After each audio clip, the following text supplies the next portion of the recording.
So let's start at the outside. The outermost coil is the coils of what?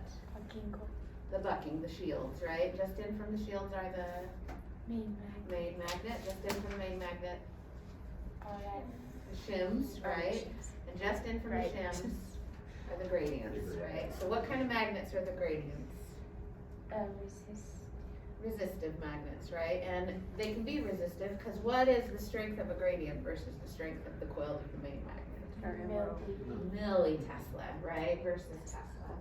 Okay, so the gradients have a huge role in MR. So what is the primary thing that a gradient does? It's really their only job, but it's pretty unique. Slice selection. Those are the jobs, right? But how does it select a slice? How does it give a phase? How does it give a frequency? Yes. Radial full. It varies precessional frequency of the nuclei that lie along it, right? That's what they do. And so when they come on, they speed it up in one direction, slow them down in the other, right? Okay, so how do we determine, when you hear the term gradient amplitude, high versus low, what's the difference? Say it, what a high gradient amplitude, what does that mean? A steeper slope. Very steep change, right? Many different precessional frequencies along it. So then a low gradient amplitude would be much more shallow slope, fewer precessional frequencies shifted along it, right? Yeah. Thicker slices. Thicker slices with a low gradient amplitude, less spatial resolution, right? Okay, so then how do we adjust the polarity? How do we determine which side is positive and negative? How do we get it to swap? What do we do? The direction in which the current flows. The direction of the current, right? So your coils, depending on the gradient you select, the current will go in one direction in one side, the other direction on the other side, right? If you want to adjust the polarity, then you just swap the direction of the current, right? How about the amplitude? How do you go from low amplitude to high amplitude? What do we do? Changing frequency. Don't send in as. It will change the frequency, but how do we tell the gradient you're going to be high amplitude, you're going to be low amplitude? You don't send in as. No, that doesn't make sense. The amount of current, right? 30 milliamps. Was I right? Low gradient amplitude, 80 milliamps, high gradient amplitude, right? So it's the total amps sent to the gradient from those gradient amplifiers, right? Because the gradient amplifiers, when they come on, the system, you tell it, right? I want a coronal. So the Y gradient amplifier has to come on for slice select, right? Okay, the gradients also play a huge role in spatial localization. So we're just gonna go back to this little thing right here. So in this example, the X gradient would be which gradient job? Sagittal. It is sagittal, but which gradient job? Slice select. Slice select, because it's taking this 3 dimensions of anatomy, we're saying, and it's slicing it up into, or it's slicing it into 3 slices, right? So it is slice select. So then Y and Z would be which of the 2 remaining jobs? Phase or frequency. Phase and frequency. So students get kind of confused with this because you hear the term phase all the time. So phase is, it's precessing constantly, right? Where are those nuclei on that precessional path? Phase of a clock is the easiest way to understand it. If they're in phase, all the nuclei are pointing at 2. What the phase encoding gradient does is it gives a unique phase to each of the rows, right? So, for example, we said this would be a phase of Y1. In actuality, this phase is probably the nuclei pointing at 1 o'clock. This is the nuclei pointing at 2 o'clock. This is the nuclei pointing at 3 o'clock. Phase encoding. None of the rows have the same phase. Does that make sense? Z then would be frequency encoding. So we're saying low frequency, medium frequency, high frequency. So in this example, this would be a phase of 1 o'clock, low frequency. None of the other pixels have that same phase and frequency, right? So unique about that particular signal. Is that what you see? Because I answered that question after being told probably 30 times wrong yesterday. Okay. Is that the same thing you see on the console? Is that what you're talking about? They So kept using the word phase encoding and I got it wrong. phase, usually on the console, what they're talking about is the matrix. Right, so when you see phase and frequency, it's phase and frequency matrix that you're adjusting. But it's the same thing. This would just be the phase matrix, how many different phase shifts you give to the nuclei. This is your frequency matrix. How many different data points you're gonna put in your image. That's what you adjust. You also adjust the direction, phase and frequency direction, but that's something that you adjust, generally speaking, only if you're seeing some kind of an artifact on your image. You might go in there and swap those things. It's the matrix that you're adjusting, and we're gonna talk about that here coming up real soon. Does that help? Yeah, Okay. yeah, I couldn't grasp the Yeah. concept. Yeah, No matter how many times for I explain example, it. let's say you have a 256 by 256 matrix. Yeah. 256 different phase steps.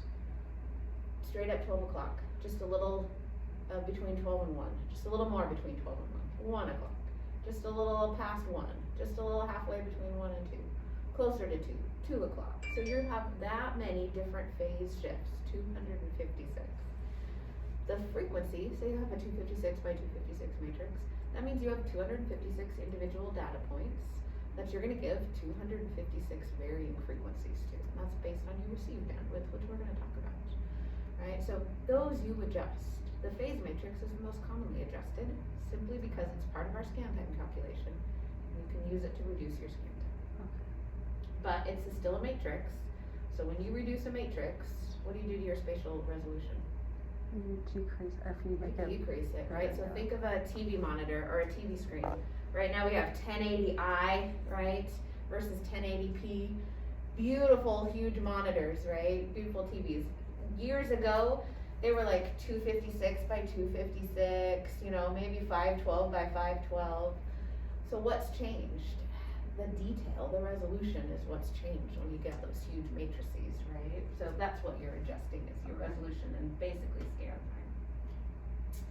Okay, questions about the gradients and how they work? We good on them? So let's just quickly review physical and logical. So which physical gradient was used for slice select for this image? Kernel's Y. Kernel's Y. Coronal is Y, right? So the answer would be Y, unless I'm asking plain, right? Then it would be a coronal. So then logically, which gradient could be used for phase encoding? X or Z. X or Z, right? They're the only ones that's left. Okay, so let's get into gradient characteristics. So gradient amplitude is the slope and strength of the applied gradient, and we measure it in millitesla per meter. So typical gradient strengths on most systems are 10 to 40 millitesla per meter, depending on the system. So what determines that gradient amplitude? How much current you put to the coils, right? That's what determines that. So if you put a very low current through it, it's gonna be closer to 10 millitesla per meter. If you put a higher current to that gradient, it's gonna be closer to 40 millitesla per meter. So this means if you have a 10 millitesla per meter gradient applied, then the main magnetic field is going to be increased by 10 millitesla, 1 meter from isocenter, and it will be decreased by the same amount, 1 meter from isocenter going in the opposite direction. So what does that mean? So you can see if we have a 1 Tesla magnet, then 1 meter away, the field is increased to 1.01 Tesla. So what is happening to all these nuclei that lie in that? They are steadily being increased in that fashion, right?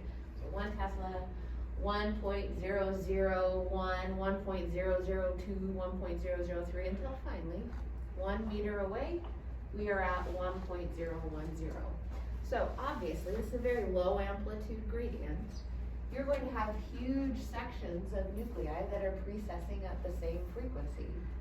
This is what you would use to select a thicker slice, right? With a much higher amplitude gradient, many more shifts in frequency along it.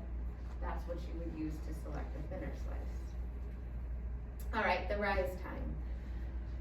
This is the ramp up and ramp down time. So magnetic fields don't happen instantly. As the current moves through that conductor, that magnetic field slowly gets to its maximum that you've asked it to. And then when you shut it off, same thing. It has to ramp itself down. It slowly goes away. So the rise time is the time it takes for that given gradient to reach its maximum amplitude. How do you know what the maximum amplitude is? It's, you said it, right? If you say, I want super thin slices, that is a high gradient amplitude. If you say, I want a super small field of view, same thing. If you want thicker slices, that's lower gradient amplitude, larger field of view, same thing, right? So you're determining that gradient amplitude. Is there a button that says gradient amplitude on your console? No. This is all behind the scenes stuff, right? When you're adjusting certain factors. So, the strength of the selected gradient plays a huge role in rise times. So it should make sense that if we're asking for a super high amplitude gradient, it's gonna take longer for that magnetic field to get to that amplitude than if we were asking for a shorter one, right? So stronger gradients have longer rise times. Longer rise times are gonna increase our overall scan time because we have to wait for the gradient to get to that amplitude each and every time it pulses. Short rise times allow for us to use a shorter TR, and it will decrease the overall scan time. So oftentimes new techs are like, well, then that's the thing to do. But we don't want to do that because short rise times cause more noise in our image. Is noise inevitable? Absolutely, right? It's signal to noise ratio, always, that's what we call it. Noise is inevitable. We have electrical noise just from the system components that there's nothing we can do about. But we do try and do things to reduce the amount of noise that's on our images as best we can. And so using a really short rise time actually will increase it. We don't want to do that. So we tend to try and do medium-ish unless you're doing something that needs super detail. Then you're gonna have kind of a longer rise time. With shorter TRs, that increased gradient rise time will yield us less usable TR. So we kind of talked about this the other day. The number of slices that you're asking for has to fit into a TR. Otherwise you do another what we call TR package. So when you use a really short TR, you're getting less usable time to put slices in there because we have to have time for the gradients to ramp up and ramp down. So when you have a really strong rise time, a really high gradient amplitude, the number of slices that we can fit in, all that time we're waiting for the gradient to come on and turn itself off, is reduced. Does that kind of make sense?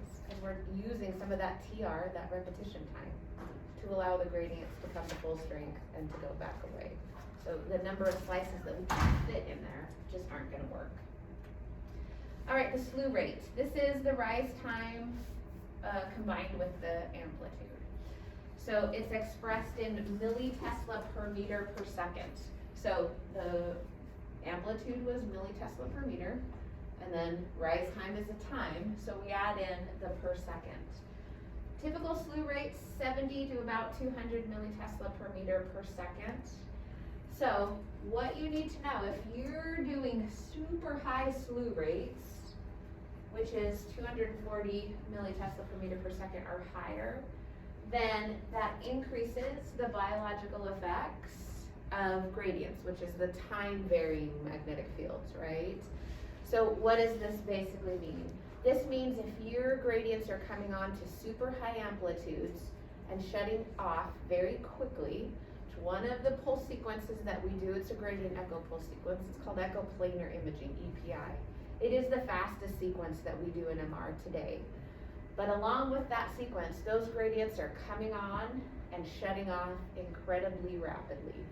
And so if your patient was truly going to feel noticeable effects from those time-varying magnetic fields, it's when you have very high slew rates, high amplitudes very quickly. So what happens? What did we talk about as far as time-varying magnetic fields? What's the most common effect that they'll experience? Heating. but the twitching is also the thing. So they'll feel a burning usually at the ends of the magnet because that's when the gradients are at their highest amplitude.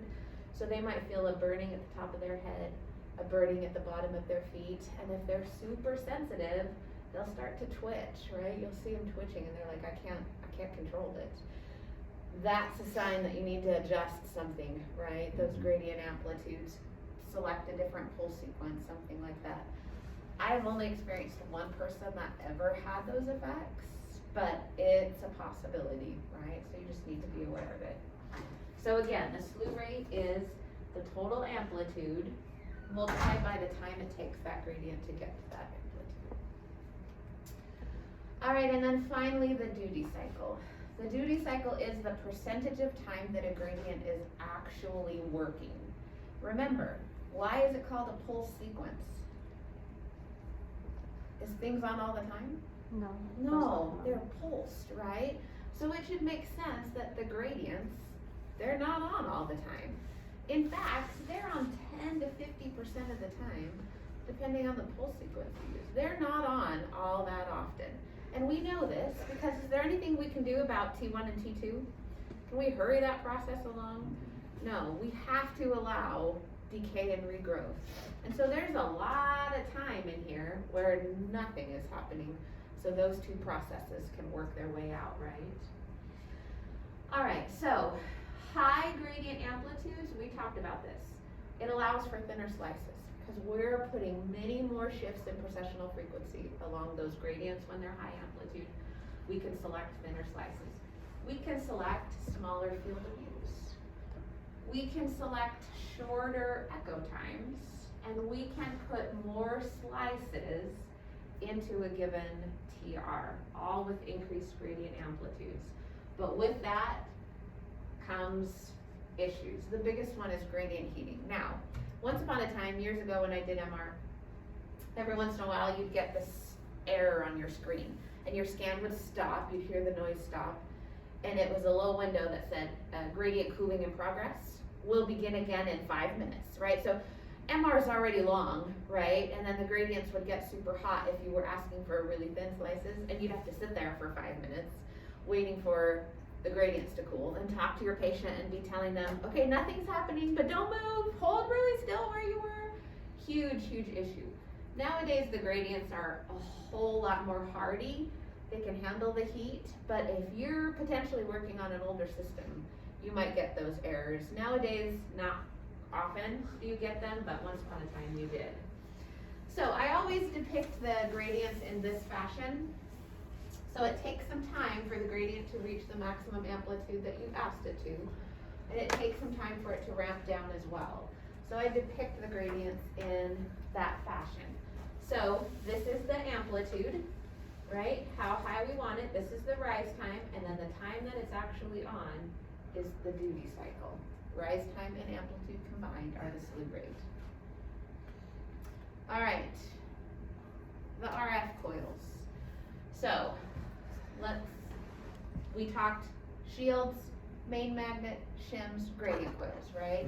So now we're talking about the coil that's just in from the gradient set, which that is your primary transmit. And then the innermost coil of the whole system is the primary receive RF coil that we place, right? It's the one that's not on the table all the time, you're putting it on, depending on the study that you do. All right, so our signal, it is an oscillating electromagnetic wave at a set frequency. What is that set frequency?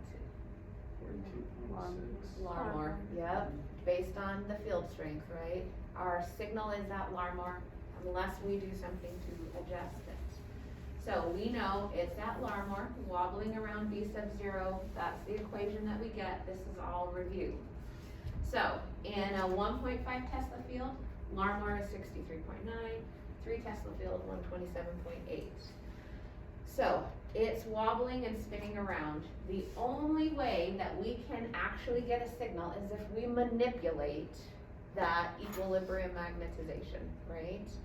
Either diminish longitudinal completely and project transverse somewhere in the transverse plane, right? That's how we have to do it. So in order for resonance to occur, what do we need? The same An RF. frequency.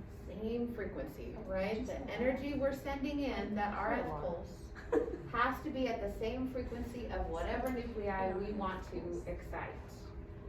Alright, so RF coils, their overall design, transmit, and receive are pretty similar in how they work. If you have a transmitter, that's sending in the RF pulse. If you have a receiver, that's receiving the RF pulse. You can have ones that do both. Those are called transceivers. Generally speaking, those are specific coils. The inherent coil, just inside from the gradient set, the inherent coil in the system is a transceiver. It does both transmit and receive. How often do we use that coil to receive? Not often. It is the primary transmit coil. And the reason that we don't use it very often to receive is because we talked about this yesterday in lab. The coil has to fit the part, or the anatomy has to fit the coil. The coil has to fit the part, right? So what kind of a part would you need in order to use the primary inherent coil as the primary receive? It'd have to be big, right? So when have I used that coil to receive? Very, very, very large patients that only fit in the bore because I took off all of the receive coils and basically laid them on the hard plastic table. That was the only way they were gonna fit. In that instance, that inherent coil, sure, the anatomy fits it, right? We can use that. But you would never use it for a hand. That doesn't fit that huge bore. Does that make sense? Okay. Alright. In most cases, you are gonna have a separate coil. The primary inherent coil will be your primary transmit, and then you'll have another one for receiving that you will place. So here is our processing and display. So this is our pulse control unit within our computer. They are going to send out a waveform generator that's going to be converted from digital to analog. We're gonna synthesize the frequency, decide what frequency we need in order to excite that specific population of protons. And then it's gonna send it to that high-powered amplifier. And if it's the transmit, then it will transmit that signal. So again, it's a pulse sequence. So what does that transmit coil do? Turns on and then turns off, right? And so it turns off. You can see there's no other line after that transmit. Because now excitation occurred, right? And then it's gonna shut itself off. We're gonna wait TR, TE, right? And then finally get it back. So the receive coils also will come on at a specific time that you've asked it to based on your echo time, right? So transmit comes on, that's your 90-degree excitation pulse in a spin echo sequence. Then it shuts itself off. Then you're gonna have a rephasing pulse, 180 degree. Again, the transmit will do that, shuts itself off. We wait until TE, and then the receive coil will come on based on your TE. So if you've asked for, say, I don't know, an 8 millisecond TE, right? And your total window that you're listening is, say, I don't know, maybe 3 milliseconds. It'll come on 1.5 milliseconds before and stay on 1.5 milliseconds after, so that you get that total window. So the receive coil comes on. We get our signal. We know it needs to be amplified, right? Because it's microscopically small. Then we filter it. We talked about this at the beginning. You can put a smoothing filter, you can put a sharpening filter, whatever you want on it. And then it goes through its amplification and we convert it from analog to digital so that the computer can store it in K-space. Right, so that's just kind of showing you how this process works. So here is the inherent receive, or inherent transmit, that's that blue one, just inside from the gradient. And then this is the inherent receive coil that we're placing. That inherent coil is sometimes called the body coil. Might be Q body, so you know the difference between the abdomen coil and that one. But if you hear somebody talking about a body coil and there's no receive coil in there, they're talking about that inherent coil in the system that you can't adjust. So it is produced by a circularly polarized kind of a bird cage coil. This is the primary transmit. So can you appreciate it has all those copper conductors within it? How they're organized throughout, completed around the body. Looks like a bird cage, that's where it gets that kind of name. But it's a circularly polarized coil, so what does that mean? That means that the frequency is sent to those conductors to form this kind of constant waveform, right? That if you were to flatten out, it'd look like an oscillating wave. So what happens is we send current to those, and what are they gonna do? They're gonna vibrate, right?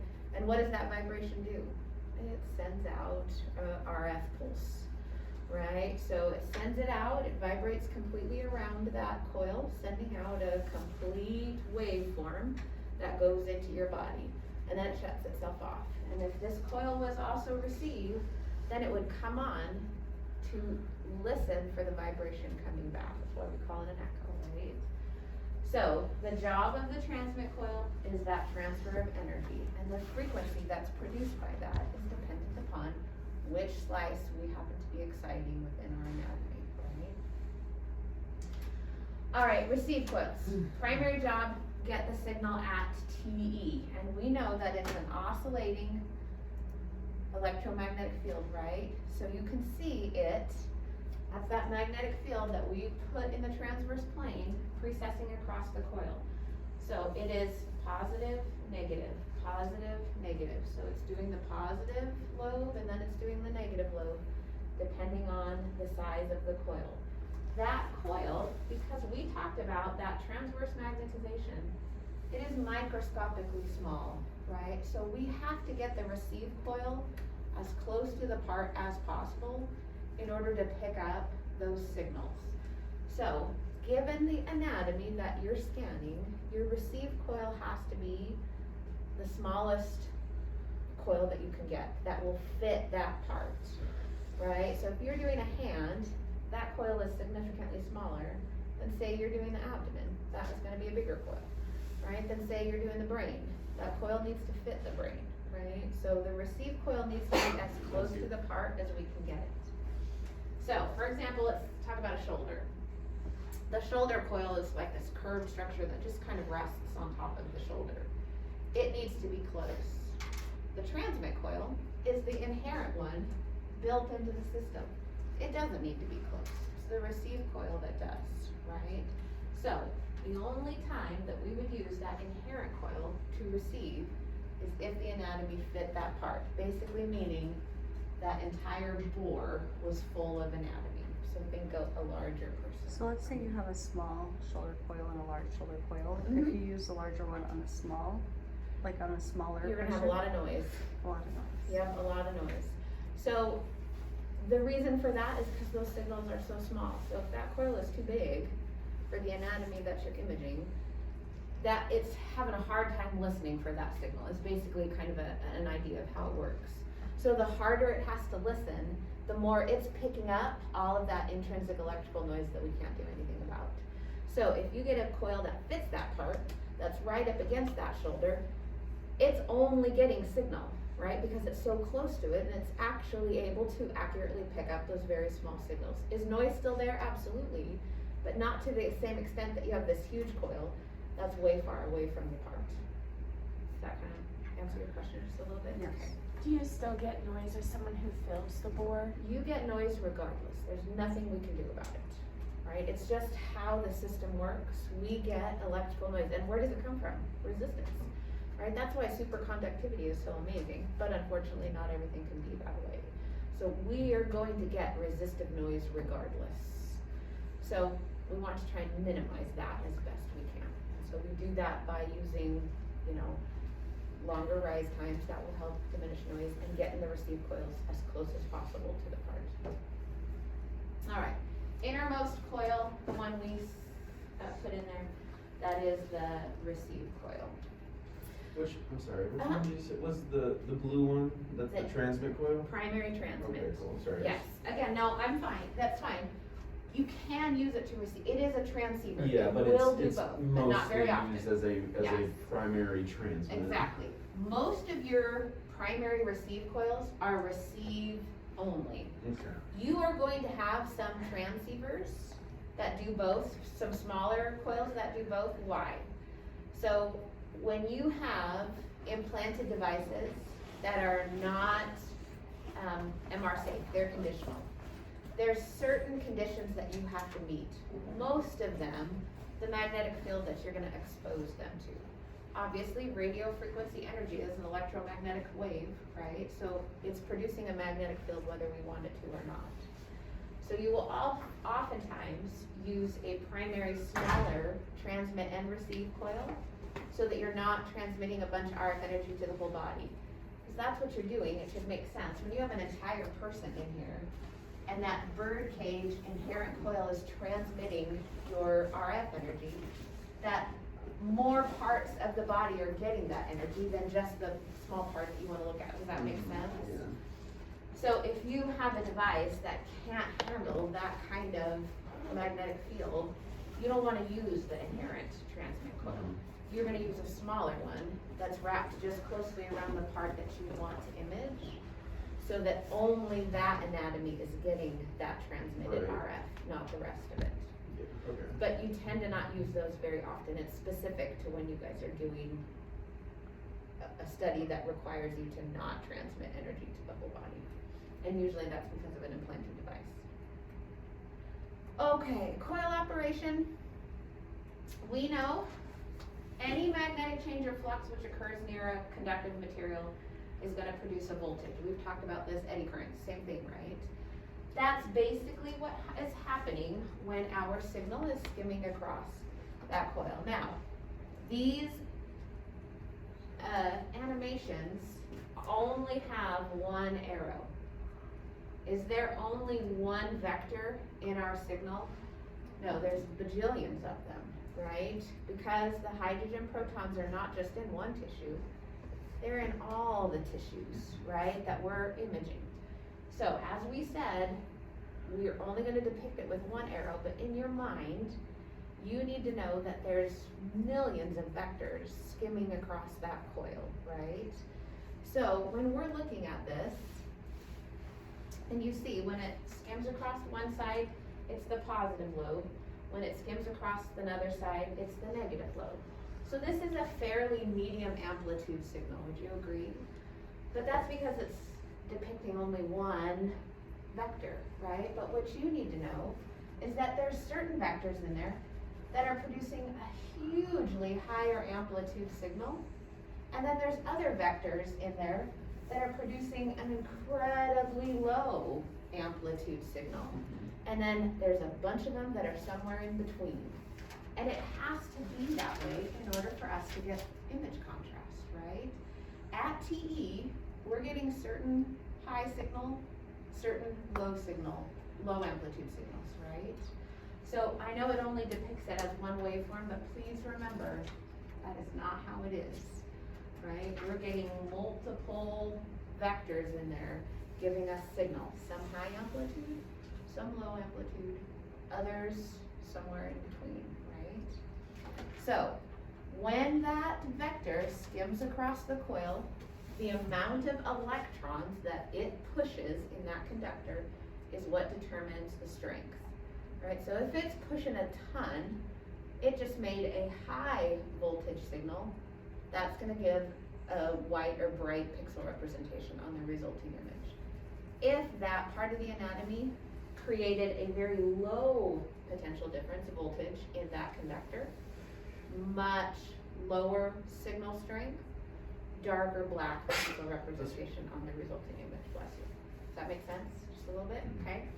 So it's how big of a voltage is induced in that conductor that determines our signal strength. All right, the received coils, they have to fit the part. Smaller the coil, the better the signal to noise is going to be. We already know the signal is pretty small, so the closer we get the coil to the part, then we're going to get better signal. So, as we said, we talked about this yesterday, you're going to have a bunch of different coils in zone 4, right? And then you select the appropriate one based on the part that you're doing. So, the receive coil designs, there's two types, volume coils and surface coils. And nowadays, all of these, regardless of whether it's volume or surface, are gonna be a phased array design. We'll talk about that. So let's talk volume coils first.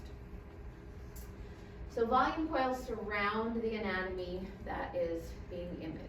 So if you've ever had an MRI yourself, most common is a knee, and the coil wrapped completely around the knee, that's a volume coil, right?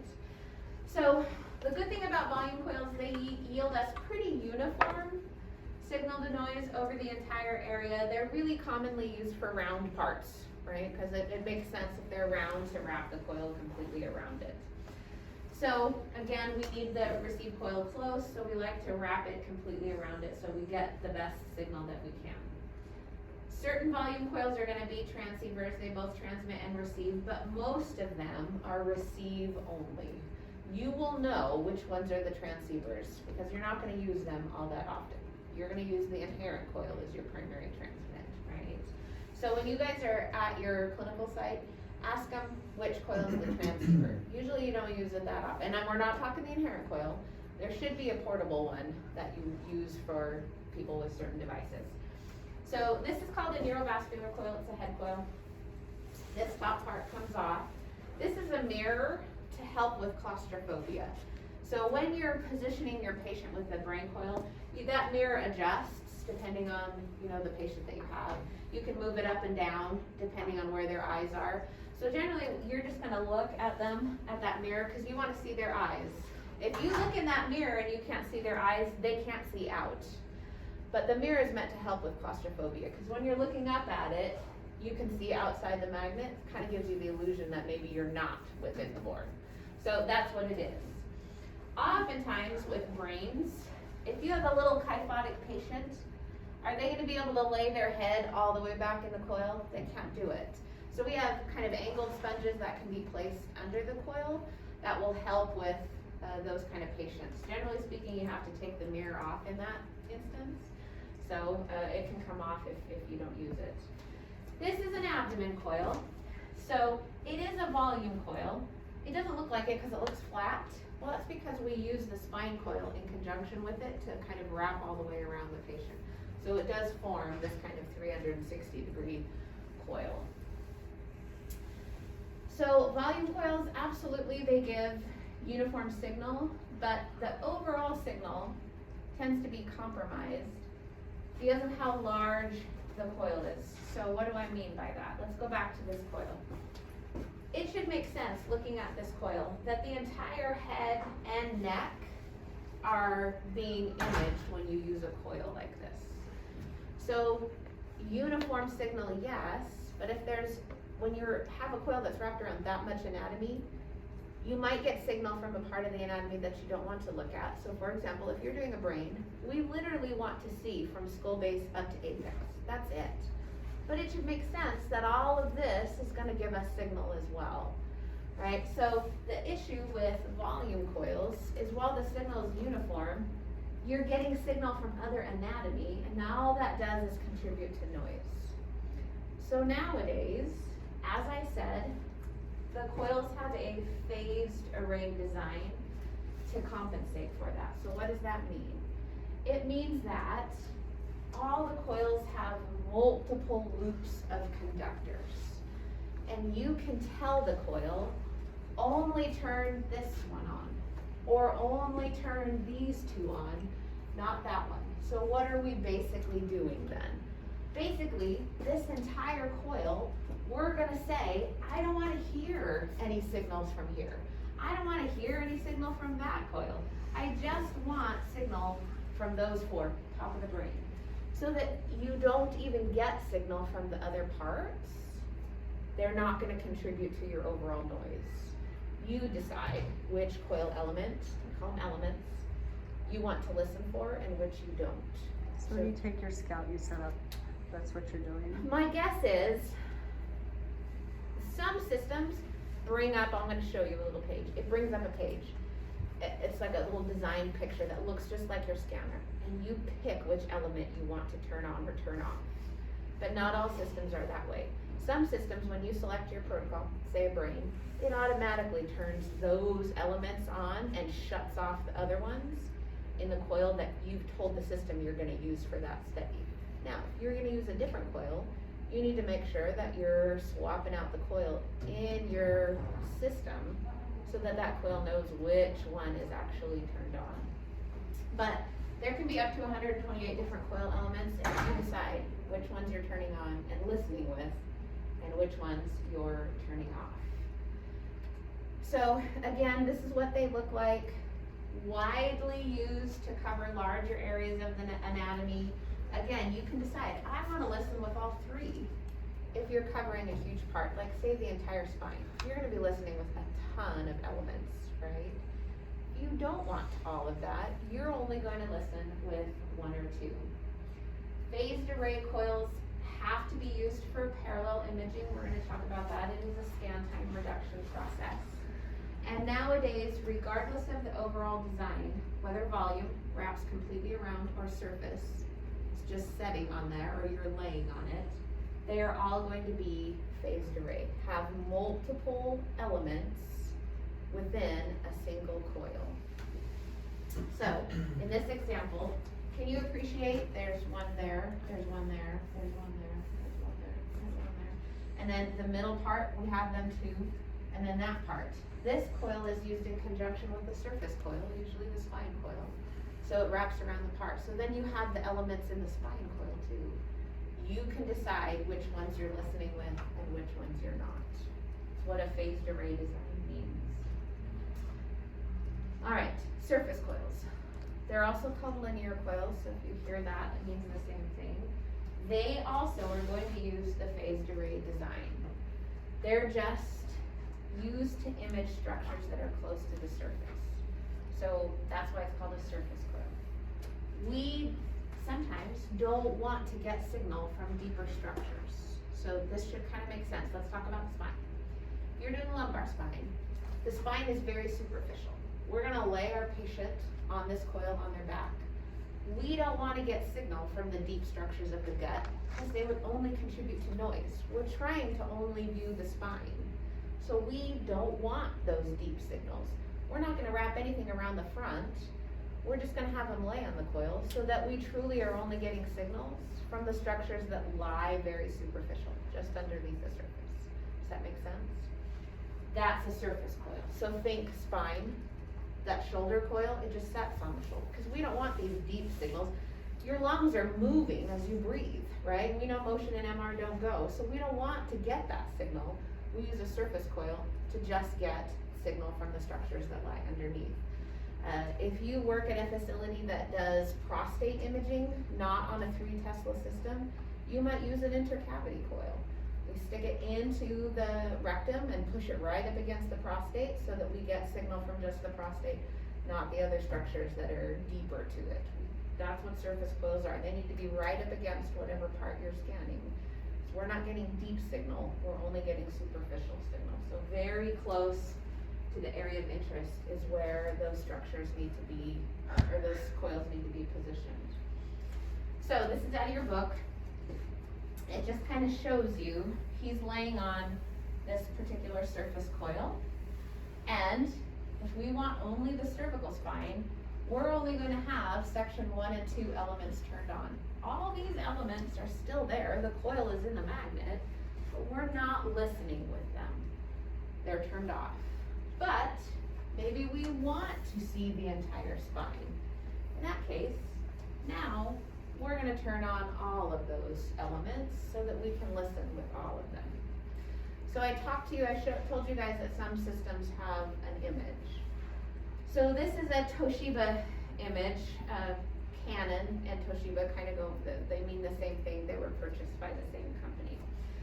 So right now as it sits, we have a neurovascular coil, a spine coil, and an abdomen coil all plugged in at the same time. But they're only doing an abdomen. How do I know that? Are any of these coil elements turned on? No, they're turned off.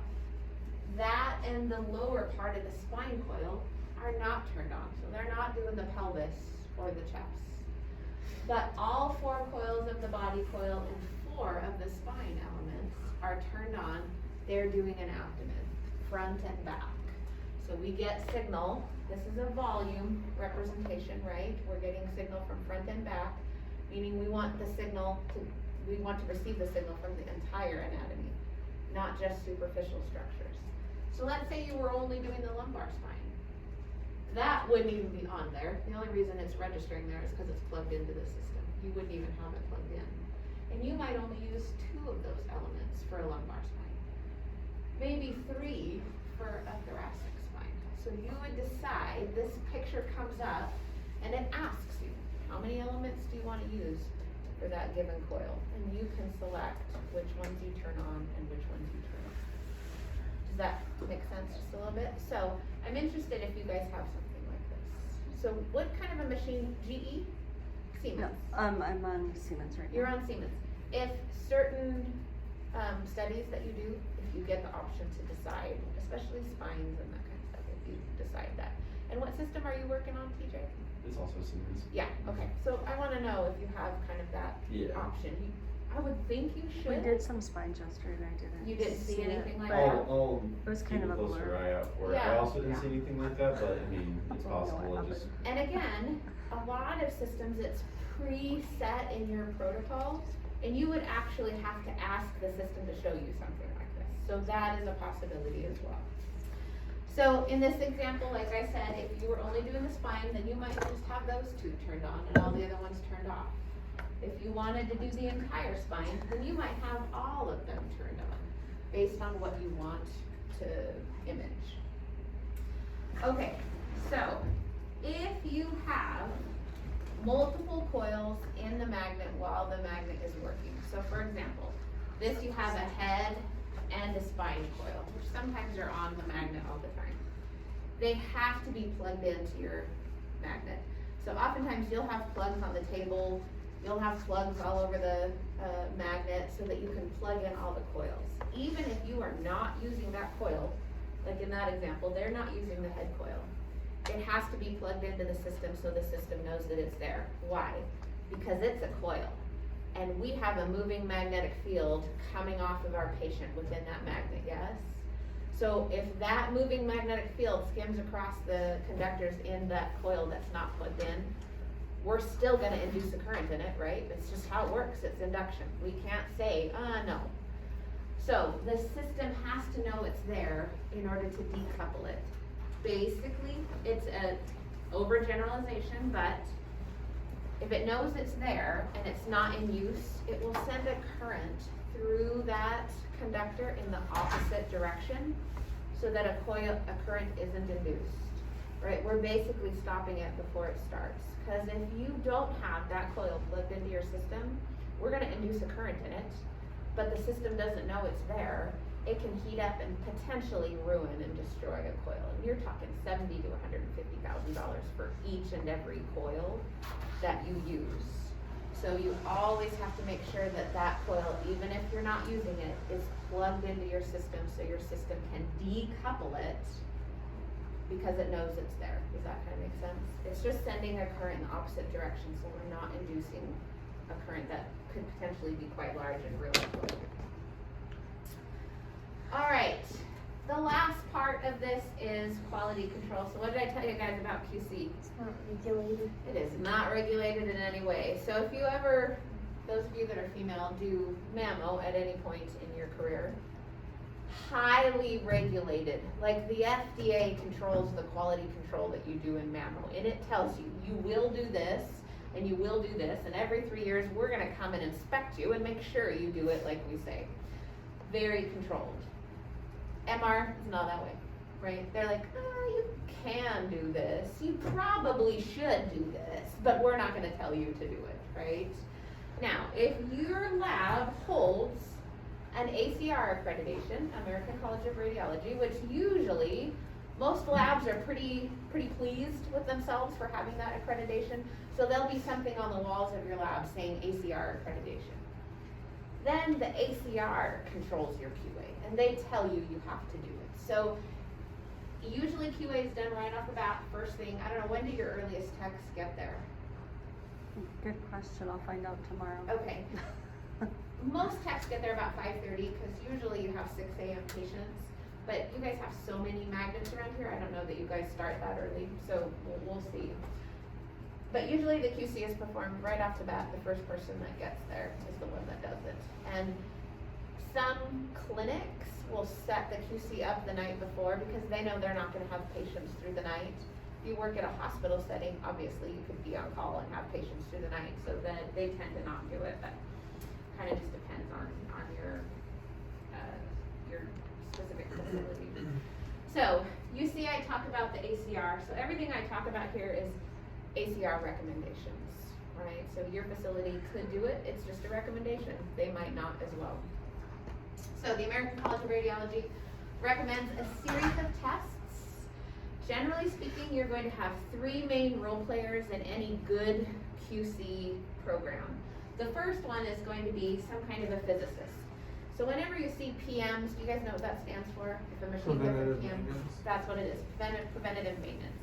Usually in MR, there's preventative maintenance, if not once a month, once every 2 months. Because there's a lot of things going on in MR that can go wrong if you're not kind of constantly checking and making sure that it's working appropriately. So you're gonna have some kind of a physicist, biomedical engineer, something like that, that's gonna come in and make sure that your system is functioning appropriately.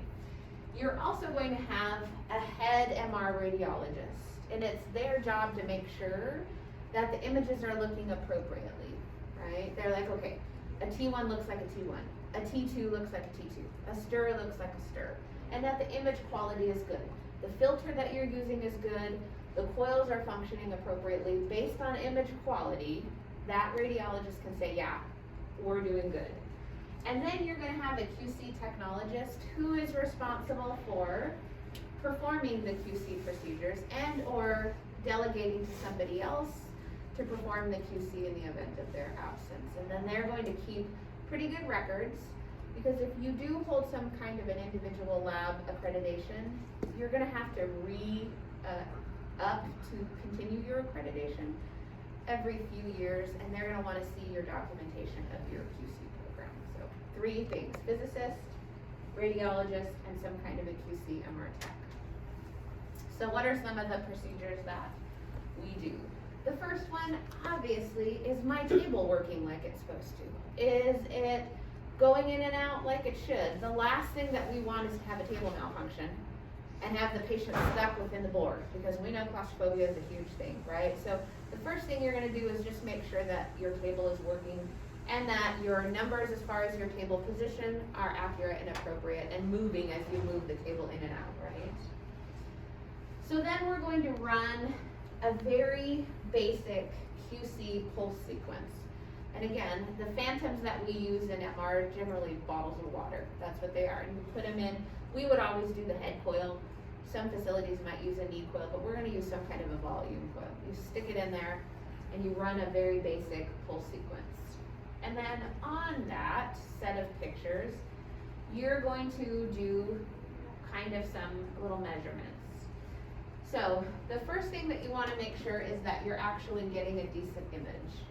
All the slices look contiguous and of the same basic contrast. That means that your frequency is actually matching the slice that you're exciting, right? You wanna make sure your center frequency is appropriate. If you have huge areas in that image that you're not getting signal, that's an issue, right? Your center frequency can be off.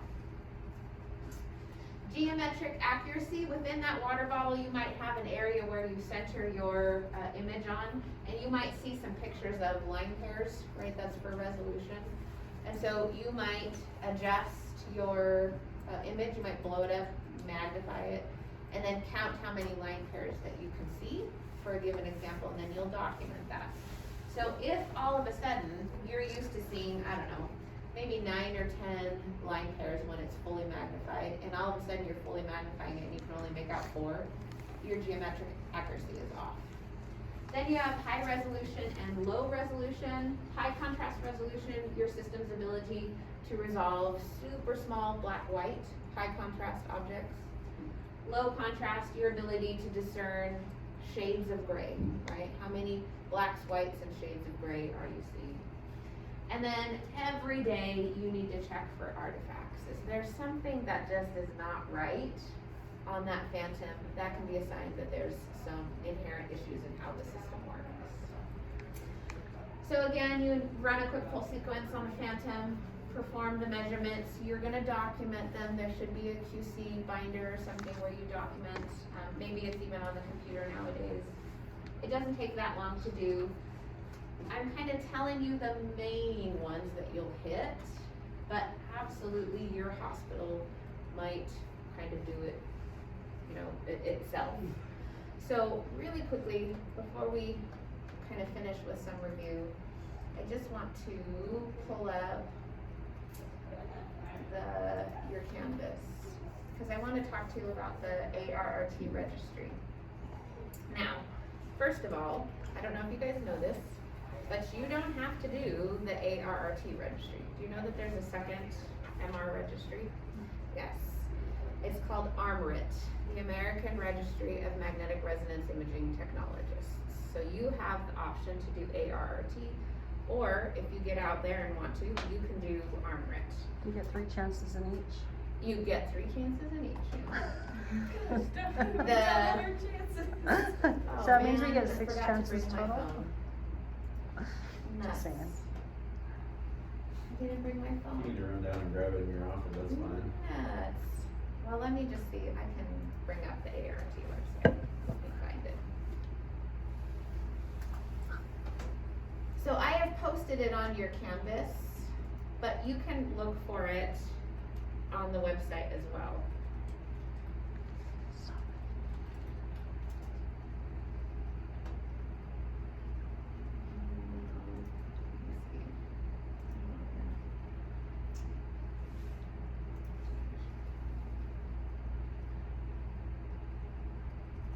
And what you guys want is post-primary. So if you're going on here and you're looking